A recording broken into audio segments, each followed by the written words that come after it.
My name is Tula Meadows. I'm 28 years old.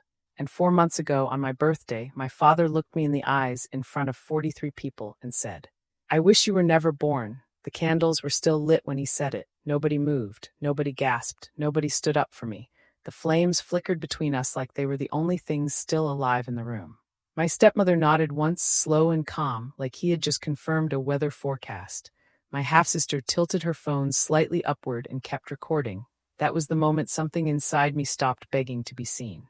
And before I tell you what happened after, before I tell you why my father called me 17 times in one night and why his voice changed by the 18th call, I need to take you back. Because this story didn't begin at that restaurant. It began years earlier, long before I ever understood what it meant to be unwanted in your own home. My father, Gerald Meadows, is 58 years old, broad shoulders, deep voice. The kind of man who doesn't enter a room, he claims it. People rearrange themselves around him automatically. Chairs shift, conversations pause, decisions orbit him like satellites. For as long as I can remember, he was the axis of every family gathering. No one questioned Gerald, not once. My mother, Emily, died when I was 8. Complications from surgery, they said, something delayed, something unexpected. What I understood as a child was simple. Mom was gone, Dad was different. What I understood later was more complicated. He blamed me. He never said it out loud, not then, but grief leaks through silence. It shows up in the things people stop doing. He stopped coming to my school plays. He stopped asking about homework. He stopped reading bedtime stories. When I had the flu in 4th grade, it wasn't my father who picked me up. It was my grandmother, Alina. She drove 40 minutes without being asked. Alina was my father's mother. She was the only person in that house who made me feel like my existence wasn't an inconvenience. She called me my girl. She came to every recital. She showed up to every awards ceremony. She clapped the loudest. She died 2 years ago, and sometimes, even now, I still reach for my phone to call her. After my mother passed, my father remarried. Linda Holt became Linda Holt Meadows. She brought her daughter Belle with her. Belle was 4 years younger than me. Blonde, loud, effortlessly adored, and instantly, permanently, the favorite. My bedroom moved upstairs, the smallest one. My mother's photos came down. Linda's went up. It happened quietly. So quietly that if you weren't paying attention, you could almost pretend it wasn't deliberate. But I was paying attention. I always was. 4 years ago, my father lost his job at a logistics company. Downsizing, they said. He never looked for another one. I was already working as a registered nurse at the community hospital. 12-hour shifts. Night rotations, the kind of exhaustion that sits behind your eyes and never fully leaves. The first mortgage notice appeared on the kitchen counter one afternoon. No note, no explanation, just paper. Linda mentioned it at dinner like it was an observation about the weather. Someone should probably handle that. She looked at me, so I handled it. The mortgage, the electric bill, water, property tax, insurance. $2,800 a month. Every month, I set up auto pay so I wouldn't have to watch it disappear manually. I told myself it was temporary. Gerald would find work, things would stabilize. They didn't. Instead, Linda got comfortable. She somehow convinced my father to authorize a supplementary card on my credit account. At first, it was small charges, shoes, a coat for Belle, a handbag. Then 1 month, 3 weeks before my birthday, I saw it. $1,200, designer bag. When I brought it up, my father ended the conversation in 4 words. "She's your sister, Tula." She wasn't. But I stopped correcting him years ago. What kept me paying wasn't fear, it was a promise. In her final weeks, Alina held my hand and whispered, "Keep this family together, my girl. They'll fall apart without you." I believed her. I thought if I kept holding the structure up long enough, eventually someone would notice I was carrying it. Eventually, my father would look at me and see more than the daughter who cost him his wife. I was wrong. But the $1,200 bag, that was the first crack in the ice. I came home at 1 a.m. after a double shift. The house was supposed to be dark. It wasn't. Light spilled from under the kitchen door. Voices low, careful, slipped through the hallway. I stopped halfway up the stairs, held my breath. Linda spoke first. "We announce it at her birthday, 40 people. If she says no in front of everyone, she looks selfish.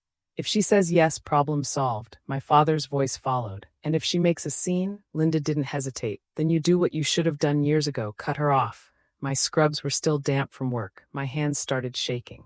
They weren't discussing asking for help. They were planning a public trap. They were talking about my savings. $52,000, 6 years of overtime shifts, holiday coverage, missed vacations. Belle was engaged. I hadn't even known. And they had choreographed a birthday dinner as leverage. She owes this family, Linda said. It's time to collect. Something inside me shifted, not loudly, not dramatically, just moved. The next morning, I sat in my car in the hospital parking lot and made a phone call I'd been avoiding for 2 years. Margaret Calloway, a state attorney, Alina's closest friend for 3 decades. In her final days, my grandmother had whispered one thing: if you ever need to understand what I've left behind, call Margaret. I'd written the number on a grocery receipt, kept it in my wallet. Margaret answered on the second ring. Tula Meadows, she said, like she'd been expecting me. Your grandmother told me you'd call eventually. I need to know what she left, I said. There was a pause. Are you ready? I didn't know if I was, but I said yes. We scheduled a meeting for the week after my birthday dinner. Whatever was coming, I had to survive Saturday first. The scholarship let me tell you something about patterns. When I was 18, I applied for a full nursing scholarship. I got it. I never saw the acceptance letter. 2 years later, a former teacher mentioned it casually in a grocery store. I went home and searched, found the opened envelope in my father's desk drawer. When I confronted him, he didn't flinch. You weren't ready, he said. You would have failed. I worked nights at a diner, took out loans, graduated anyway. Every time I built something, he found a way to shrink it. This time, I decided I would not hand him the hammer. The trial before the party 2 days before my birthday, Linda started making calls. Speakerphone, hallway echo. Tula's been difficult lately. She won't help with anything. Gerald gives and gives, seeds planted carefully. By the time Aunt Patricia called me asking what was wrong, I understood something clearly. The trial had already happened. The verdict was in. I was walking into that restaurant already guilty. The only question left was whether I would accept the sentence. The night before my birthday, I stood in front of the bathroom mirror for a long time. Dark circles, hair pulled back without care. A woman slowly hollowed out by 1,000 small dismissals. Through the wall, Linda's voice drifted again. She's always been jealous of Belle, and honestly, I don't know what Emily would think. My mother's name used as a weapon. I wanted to scream, but screaming was expected. Screaming would confirm their narrative. So I remembered Alina's words, quiet strength, my girl. Let them shout. You just keep standing, and that's what I did. I chose a navy dress. Curled my hair, put on lipstick. For the first time in months, I wanted to feel like someone worth celebrating. I didn't know yet that by the end of the night, I would walk out of that restaurant without looking back. And I didn't know that the next time my father would speak my name, it wouldn't sound like authority. It would sound like fear. Rossini's sat on the east side of town, one of those mid-range Italian restaurants designed to feel expensive without actually being expensive. Exposed brick walls, warm amber pendant lights, soft instrumental music floating through the air like it was trying not to disturb anyone. When I stepped through the private dining room doors that night, the first thing I noticed was the banner stretched across the far wall. Happy birthday, Tula. For a brief, dangerous second, I let myself believe it. White tablecloths glowed beneath candlelight, glasses sparkled, people laughed, 43 chairs, 43 people, all gathered for me. Or so it seemed. I had chosen the navy dress carefully. It was the only one I owned that made me feel remotely elegant. I had curled my hair for the first time in months, applied lipstick with steady hands, and told myself something simple while driving there. Tonight, just be a daughter, not the provider, not the responsible one, just the daughter. I should have known better. The first sign, it wasn't loud, it wasn't obvious. It was a detail so small most people would have missed it: the seating. At the center of the room, directly beneath the birthday banner, stood the main table. 5 chairs, my father at the head, Linda beside him, Belle glowing next to her fiancé, Derek, and Gerald's college friend completing the circle. 5 seats, none for me. My place card sat at a smaller table near the kitchen door, close enough to smell garlic every time it opened, far enough that no one would need to include me in conversation. I picked up the card. Smiled politely, sat down, because sometimes dignity is simply refusing to react. Guests passed my table offering quick hugs. Happy birthday, sweetheart. So proud of you. You look beautiful tonight. Then they drifted. Like polite birds returning to the brighter side of the room, their conversations bent naturally toward the main table, toward Belle, toward Linda, toward Gerald. I sipped water slowly and watched my birthday orbit someone else. Then I saw the cake, chocolate, my favorite, untouched, unlit, waiting. Even then, part of me hoped the night might still turn. Hope can be stubborn like that. Derek, Belle's fiancé, caught my eye once. He stood slightly apart from the cluster of congratulations, hands in his pockets, jaw tight. Not pity, something else, recognition, as if he were quietly observing a dynamic he hadn't fully understood until tonight. For a moment, I wondered what he was thinking. Then Gerald stood, and the room changed temperature. He tapped his glass with a butter knife. The sound rang out sharp, commanding. 43 conversations died instantly. Gerald lifted the wireless microphone the restaurant had provided. He smiled, the practiced smile, the one that meant he was about to perform. "Tonight is special," he began, my chest tightened. "Not just because of Tula's birthday," a pause, perfectly timed, "but because we have a very exciting announcement." He turned toward Belle, and in that moment I understood. This dinner had never been for me. "Our beautiful Belle," he continued, voice swelling with pride, "is engaged." The room exploded. Applause, gasps, chairs scraping back. People surged toward her like gravity had shifted. Belle rose slowly, extending her hand so the diamond could catch the light. It sparkled, tiny, deliberate, like a spotlight engineered just for her. For 10 full minutes my birthday disappeared. Completely, people hugged Belle. Admired the ring, asked about dates and venues. Linda beamed behind her daughter, one hand resting proudly on Belle's shoulder. I sat alone at my table near the kitchen, watching, invisible at my own celebration. It's a strange feeling, realizing you are physically present in a room where your existence has already been edited out. Eventually, guests returned to their seats. The energy settled. Gerald remained standing, microphone still in hand. And then he said the words that turned the evening from uncomfortable to dangerous. "Tula, honey, come here for a second." 43 faces turned toward me. I stood, walked to the main table, every step echoing louder than it should have. He placed a hand on my shoulder, firm, possessive, performative. "Family takes care of family," he announced to the room, and there it was, the trap closing. "Now that Belle's big day is coming, we all need to pull together." His thumb pressed slightly into my shoulder. A silent command: agree, smile, comply. "Tula has always been very responsible with her finances," he continued smoothly. "She's been saving for years." He looked straight into my eyes. "And I know she'll want to help her sister have the wedding she deserves." There it was, not a request, a declaration, public, irrevocable. Linda dabbed her eyes with a napkin, a performance so polished it could have been rehearsed. "It's what your mother would have wanted." The room softened instantly. My dead mother summoned like emotional artillery. I felt heat climb my throat. "This is my birthday dinner," I said quietly. "Can we not do this here?" Gerald's smile thinned. "You always say another time, Tula." His voice hardened. "Never when it matters." The room held its breath. Forks paused midair. Glasses hovered near lips. Then Belle lifted her phone. And I saw it, the tiny red recording light, documenting my reaction, waiting for the meltdown Linda had predicted. Gerald stepped closer.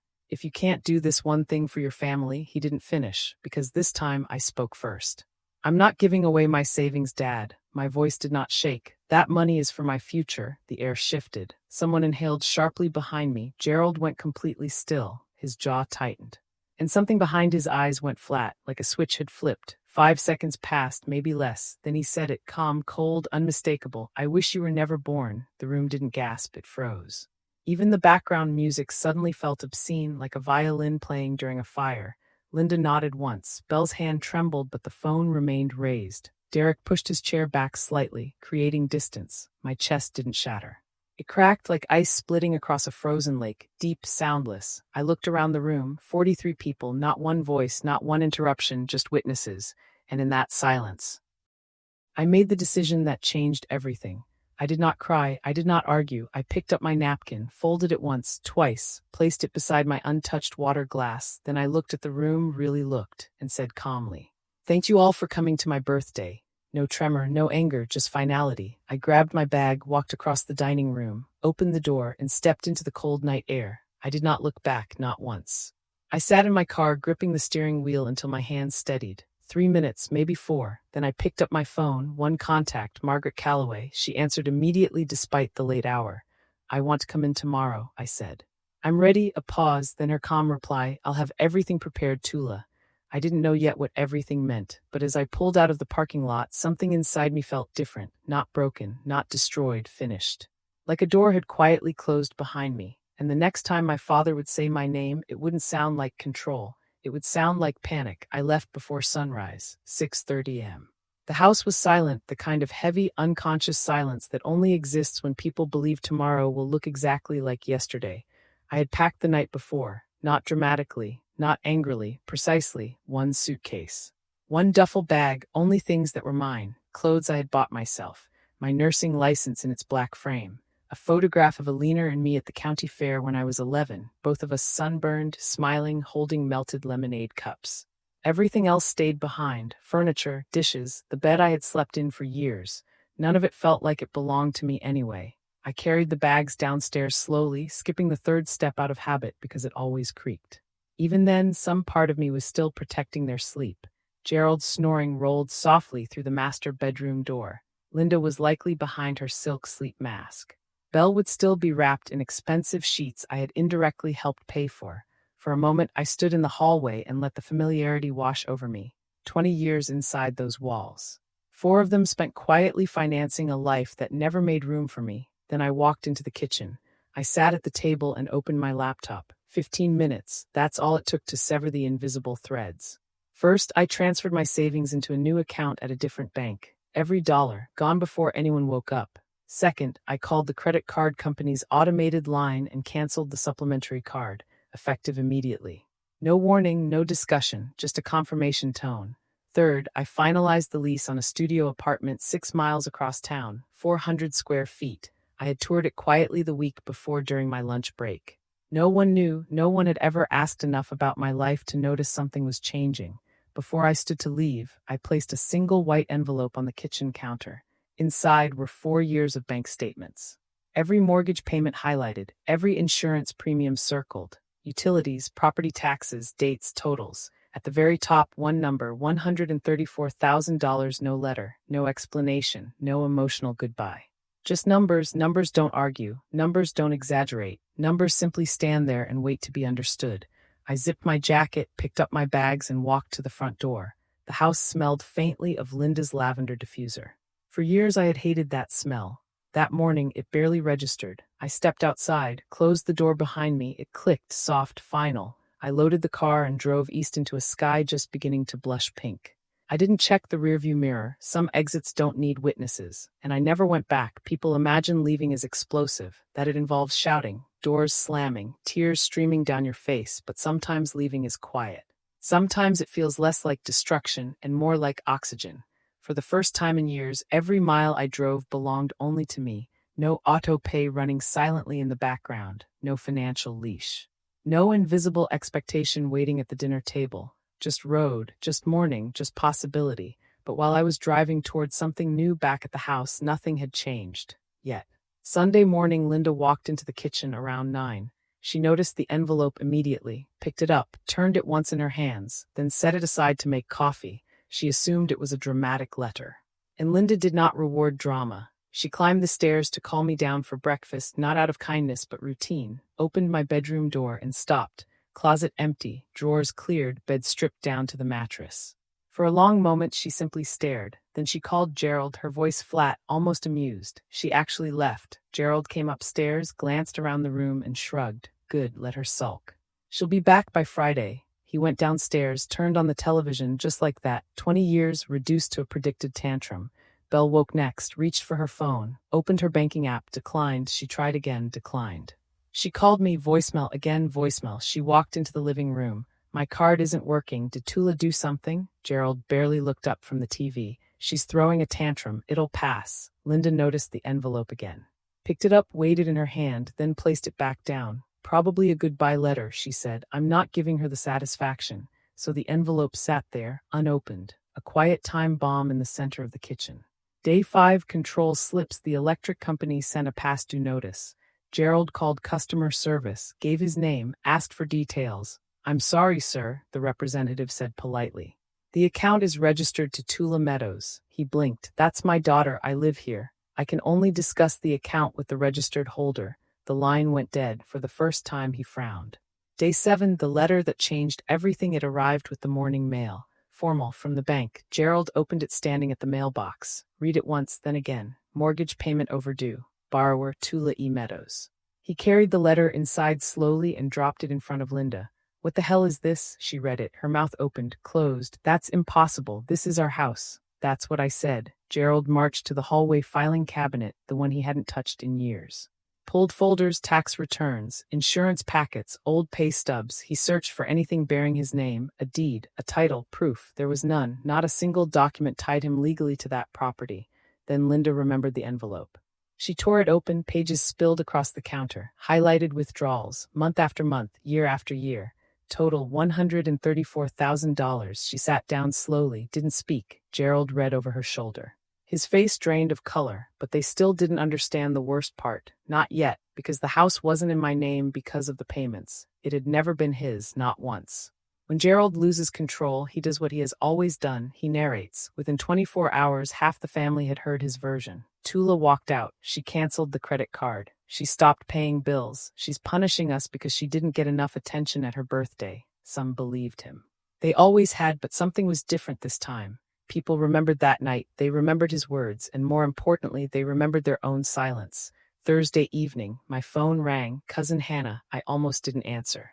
But once before Gerald's gravity pulled everyone into orbit, we had been close. Tula, what's going on? Your dad says you're trying to punish them. I leaned against my new kitchen counter, mine, listening to the hum of a refrigerator no one else depended on me to fill.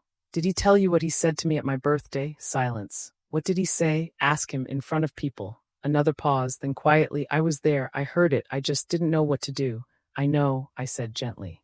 Nobody did, and in that moment something shifted again, not in anger, but in clarity. Meanwhile, Gerald drove somewhere he never thought he would, to Roy's house. The brother he hadn't spoken to in 2 years. Roy opened the door. Looked at him, said nothing. I need your help, Gerald muttered. Tula's gone off the deep end. Roy leaned against the frame. Did you really say that to her? Gerald's jaw tightened. She provoked me. Roy shook his head slowly. A father doesn't say that, not ever. And then he closed the door. It was a Tuesday. I came home from a shift and saw him standing outside my apartment, arms crossed, authority already loaded into his posture. I unlocked the door but didn't step aside. You need to come home, he said. This has gone far enough. He looked smaller in that fluorescent hallway, not physically, structurally. You told me you wished I was never born, I said calmly. I was upset you were being difficult. Saying no to giving away my savings is not difficult, it's adult. His nostrils flared. I'm your father, then act like one. We stood 3 feet apart. You can't just leave, he said quietly. The mortgage is late. Linda is not my responsibility. I held his gaze. You wished I was never born. I'm simply granting that wish. And then I closed the door, softly, no slam. No theatrics, just a click. I watched the shadow of his shoes under the door for nearly a minute. Then it disappeared. But what he didn't know was that the real storm hadn't even begun yet. Because in less than 2 weeks, everything he believed he owned, everything he believed he controlled, was about to collapse in a single room. And the person walking through that door would not be me. 2 weeks after I left, my father did what men like Gerald Meadows always do when control begins slipping through their fingers. He gathered an audience, not because he wanted understanding, because he wanted alignment. He called it a family meeting, chose the community center attached to our church, a beige multi-purpose room filled with metal folding chairs, buzzing fluorescent lights, and a coffee urn that always tasted faintly burned no matter who brewed it. About 30 people came. Aunts, uncles, cousins, people who had watched me grow up, people who had eaten meals under the roof I had quietly been paying for, people who were about to realize they had misunderstood the entire structure of our family. Gerald stood at the front like a man preparing to deliver a civic announcement. Linda sat in the first row with a tissue already in hand. Belle beside her, unusually silent, her phone face down in her lap for once. When the room settled, Gerald cleared his throat. I asked everyone here because we have a family situation that needs to be addressed. He paused, measured, composed, and then he began narrating. Tula abandoned the family. Tula canceled the credit card. Tula stopped paying the bills. Tula is punishing us because of a misunderstanding at dinner. Linda dabbed her eyes on cue. A few heads nodded automatically, decades of Gerald's authority still echoing in their instincts.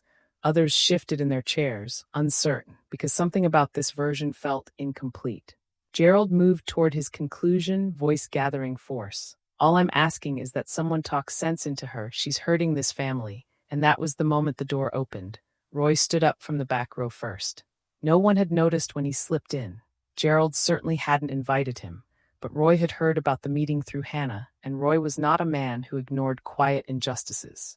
Before you say anything else, Roy said steadily, did you invite Margaret Calloway? Gerald frowned. Who, why would I? As if summoned by the question itself, the side door opened again, and Margaret walked in. 64 years old, gray blazer, reading glasses hanging from a thin silver chain, leather portfolio tucked beneath her arm. She didn't rush, didn't apologize for interrupting. She simply nodded once at Gerald. Mr. Meadows, she said calmly, I'm here on behalf of your daughter. A pause, and your mother. The air changed. You could feel it, like the pressure shift before a storm.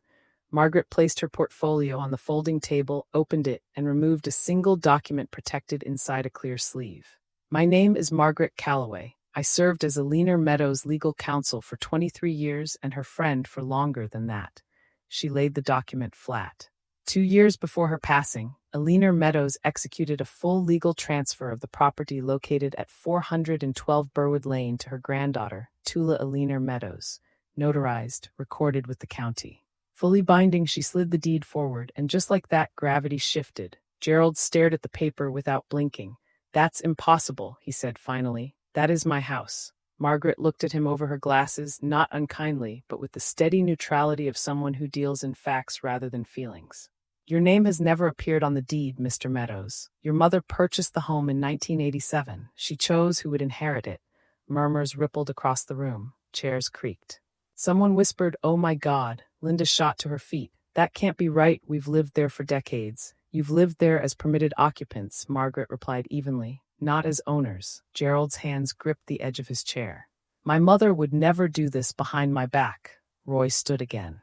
"She didn't do it behind your back," he said quietly. "I witnessed the signing." 30 faces turned toward him at once. Gerald looked at his brother like he was seeing a stranger. "You knew. Mom asked me to be there. She said you'd understand eventually." Roy swallowed once before finishing. "She also said you probably wouldn't." Gerald opened his mouth. Nothing came out, but Margaret wasn't finished, not even close. She reached back into her portfolio and removed a thick stack of documents, pages marked with yellow highlights that glowed harshly beneath the fluorescent lights. "In addition," she continued, "over the past 4 years, Tula Meadows has personally paid the full mortgage, homeowner's insurance, property taxes, and all utilities for the property." She spread the statements across the table like a dealer laying down cards. Mortgage $1,400 monthly. Insurance $380 quarterly. Property tax $4,200 annually. Utilities averaging $600 a month. She adjusted her glasses slightly. Total personal expenditure, approximately $134,000, all documented, all from Tula's individual account. The room didn't erupt, it sank. A silence so complete you could hear someone swallow 3 rows back. Aunt Patricia pressed her hand over her mouth. Hannah stared at the floor, eyes glassy, and Uncle leaned forward slowly. "She paid for the whole house this entire time?" "She did," Margaret confirmed. "And during that same period, a supplementary credit card linked to Tula's account was used for personal purchases by other household members." Linda's face drained to paper white. "She lived there for free," Linda blurted. "That was her contribution, room and board." Margaret met her gaze calmly.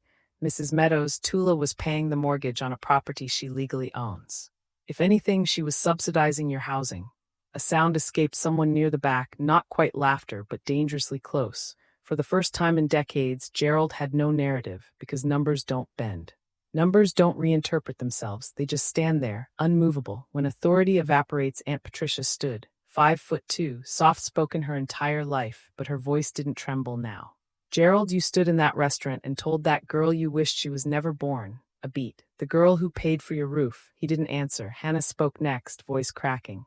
"I called her selfish. She didn't even defend herself. She just asked if I knew what you said." Another relative crossed his arms. "Alina saw this coming. That's why she did what she did." Gerald straightened suddenly, instinctively reaching for control. "This is a family matter," he snapped toward Margaret. "I think you should leave." Margaret closed her portfolio with quiet precision. "I was asked to present a file," she said. "The file has been presented." She nodded once. "Good evening," and she walked out, no flourish, no final word, just the calm departure of someone who had just detonated truth in the center of a carefully constructed illusion. The door clicked shut. Gerald looked around. 30 faces, not one aligned with him anymore. Roy sat back down, arms folded. Patricia shook her head slowly. Hannah wiped tears from her cheeks. Linda grabbed Belle's wrist. "We're leaving." Belle pulled her arm free. "No," the word was soft, but it landed like a thunderclap. Linda's head snapped toward her daughter. "Belle, I said no, Mom." It was the first time anyone in that immediate circle had refused Linda outright, and everyone felt it. The old structure, the unspoken hierarchy, had begun to fracture, and fractures spread. 2 days later, Margaret sent another document, certified mail, formal, impeccable. 60-day notice to vacate 412 Burwood Lane. No emotion, no hostility, just legal clarity. I didn't attach a note, didn't add commentary. Margaret handled it exactly as Alina would have wanted, clean. Irreversible, that night my phone lit up 17 times. Calls 1 through 10 were fury. You think this is funny? This is my family's house. You ungrateful. Click. Calls 11 through 15 shifted. Anger cracking into something thinner. Desperation. Tula, we can talk about this. I'll apologize. Is that what you want? Call 16 was 28 seconds of breathing, then silence. Call 17 came after midnight. His voice was stripped bare. No authority. No performance, just a man suddenly aware of consequence. Tula, please, where are we supposed to go? I sat on the edge of my bed as morning light crept through the blinds. I didn't feel triumph, didn't feel revenge. What I felt was lighter than both, like setting down a weight I had carried so long I'd forgotten it wasn't supposed to be there. I saved the voicemail, closed my phone, and went to work because patients still needed care. And my life finally belonged to me again. But the story wasn't finished reshaping itself, not even close, because soon someone I never expected would call me. And what he would say would prove that even inside silence, someone had been watching. The certified letter arrived on a gray Wednesday morning. Margaret had timed it deliberately, the way Alina used to time everything from holiday dinners to difficult conversations. Inside was the official 60-day notice to vacate 412 Burwood Lane.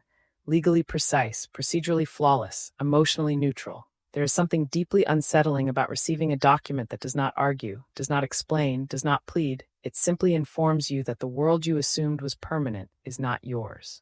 That night my father called 17 times. I listened to the voicemails the next morning in order, like chapters in a story whose ending I already understood. The first 10 were anger, sharp, defensive, familiar. You think this is funny? You're destroying this family. You don't walk out on your parents. The 11th voicemail sounded different, not softer, thinner. Tula, we can talk about this. Just tell Margaret to pull the letter back. By the 15th call, the anger had begun to crumble. I'll apologize if that's what you want. The 16th call contained nothing but breathing, 28 seconds of it. Then the line disconnected. Call 17 came after midnight, and when I pressed play, I heard something I had never heard from my father before. Fear. Tula, please, where are we supposed to go? I sat on the edge of my bed in my small apartment, morning light stretching quietly across the floor. I expected to feel victorious. I didn't. I felt lighter, like I had been carrying a stone inside my chest for 20 years and someone had finally lifted it away, not because he was suffering, but because I was no longer absorbing the weight meant for someone else. I saved the voicemail, put my phone down, went to work, because healing rarely looks dramatic from the outside. Most days it looks like showing up anyway. 3 days later, Belle called. I almost let it ring out, but something, maybe curiosity, maybe the faint memory of who we might have been under different circumstances, made me answer. Tula, her voice was thick, congested. She had been crying. Please, can we just talk? I'm listening. If we lose the house, my wedding, everything is falling apart. Can you tell Margaret to stop? I leaned against my kitchen counter. Outside, a neighbor's child rode a bicycle in slow circles. The normalcy of it felt surreal. Belle, did you ever watch the video you recorded that night? Silence. What video? At the restaurant. You held your phone up while Dad said those words. You didn't lower it. You didn't tell him to stop. You just recorded. A longer silence followed, then barely audible. I didn't mean, I know, I said gently.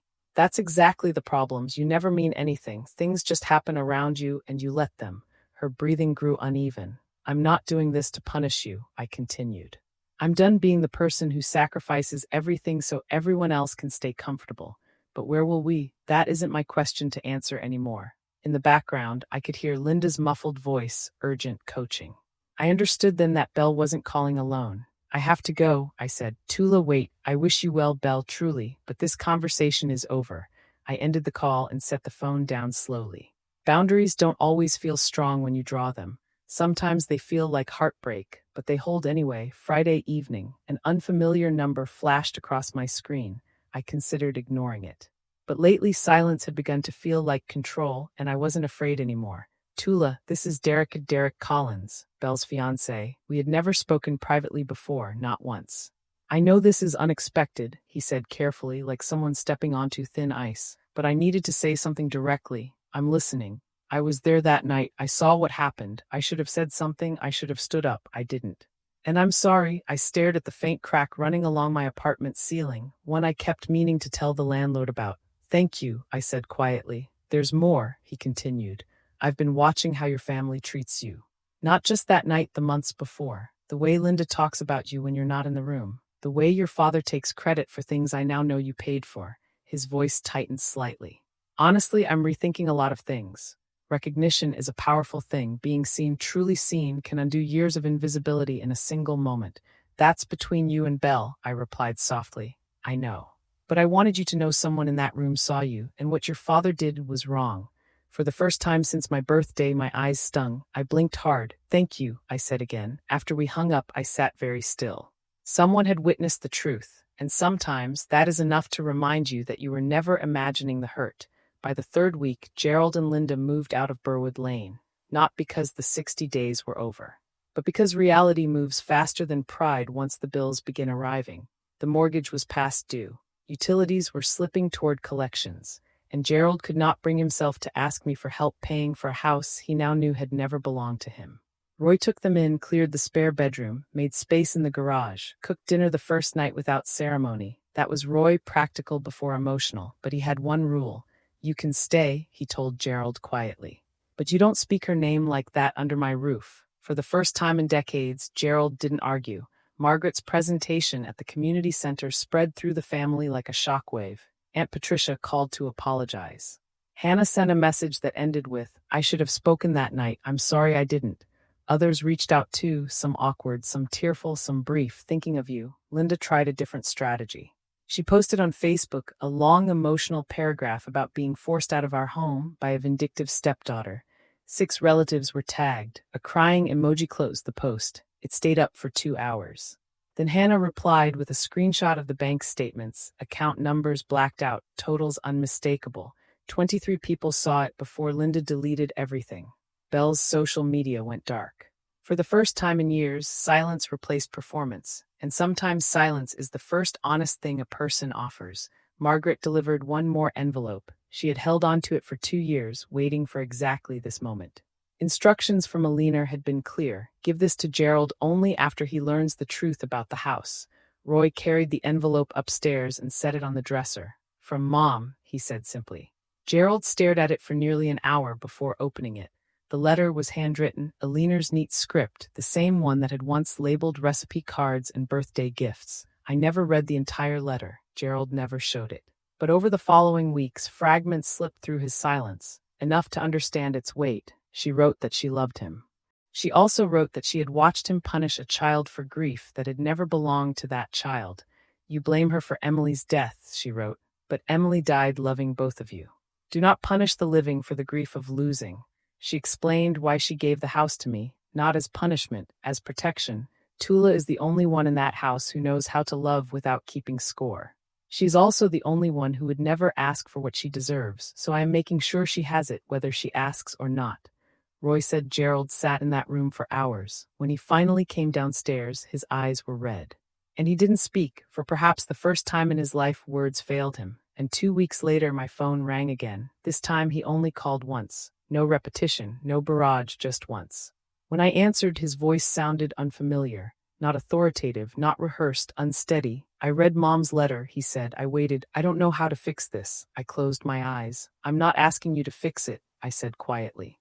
I'm asking you to stop breaking it. A long silence followed, then almost a whisper. Can I see you? Not yet. When? I don't know, maybe someday, but only if things are truly different, not performed different. Another pause. Then he said something I had never heard from him before. Okay, no fight, no lecture, just acceptance. We stayed on the line for a few seconds without speaking, then I said goodbye and hung up. I stood by my window watching the sun dip low between the buildings, painting everything gold. I wasn't forgiving him. Forgiveness isn't a single conversation. It requires evidence, change, consistency. But for the first time, I heard something in his voice that might one day grow into remorse. Or might not, and either way I would be okay, because my life no longer depended on his understanding. 3 months passed, not dramatically. Not with sweeping transformations or sudden miracles. Just days stacking gently on top of each other until one morning I woke up and realized something unfamiliar had taken root inside me. Peace. My apartment was still only 400 square feet. The hot water still took 90 seconds to warm. The walls were thin enough that I could hear my neighbor's cat demanding breakfast at exactly 5 every morning. But every inch of that space was mine. When I unlocked the door after a long shift, the silence waiting for me wasn't heavy anymore. It was welcoming. There is a difference between being alone and being unburdened. For the first time in my adult life, every dollar in my bank account belonged entirely to me. No invisible obligations, no quiet withdrawals, no expectation that my future existed to finance someone else's comfort. Just numbers that reflected my work and only my work. I still took night shifts, still ate leftovers in the hospital break room, still drove the same aging car whose engine hummed a little too loudly. But something fundamental had shifted. My life was no longer being quietly redirected without my consent, and that changes the way a person stands in the world. Uncle Roy started visiting every Sunday morning. He never announced it, just knocked twice and waited patiently. He always brought coffee from a small shop on Elm Street, no matter the weather, no matter how busy his week had been. We would sit on my second-hand couch while sunlight spilled across the floor, and he'd tell me about whatever he was building in his workshop. A dining table, a cedar chest. Once a rocking chair he spent 6 weeks perfecting because, in his words, some things deserve patience. We didn't talk about Gerald much, we didn't need to. Roy understood something many people never learn, that healing doesn't always require discussion.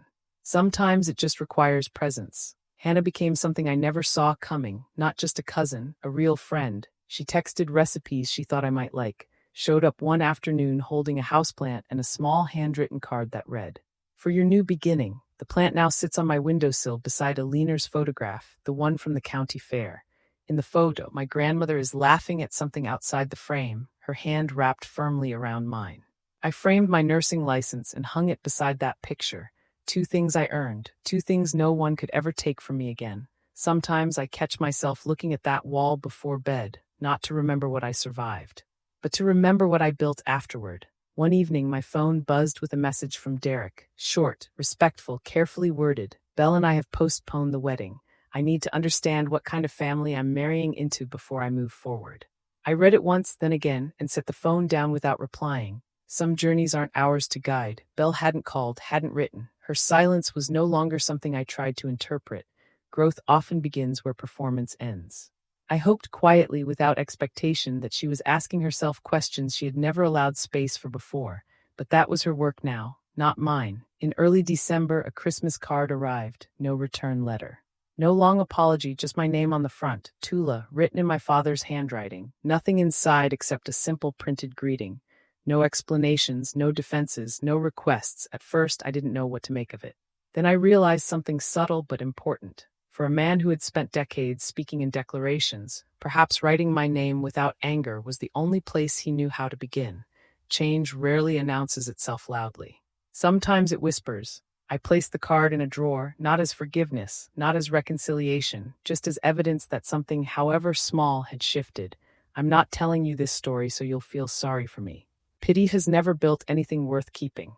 I'm telling you because somewhere, maybe right now, someone is sitting in a house they help hold together, but don't feel welcome inside. Maybe you are the reliable one, the accommodating one. The one who absorbs the tension so everyone else can remain comfortable. Maybe your phone is filled with messages from someone who hurt you, messages asking you to pretend it never happened.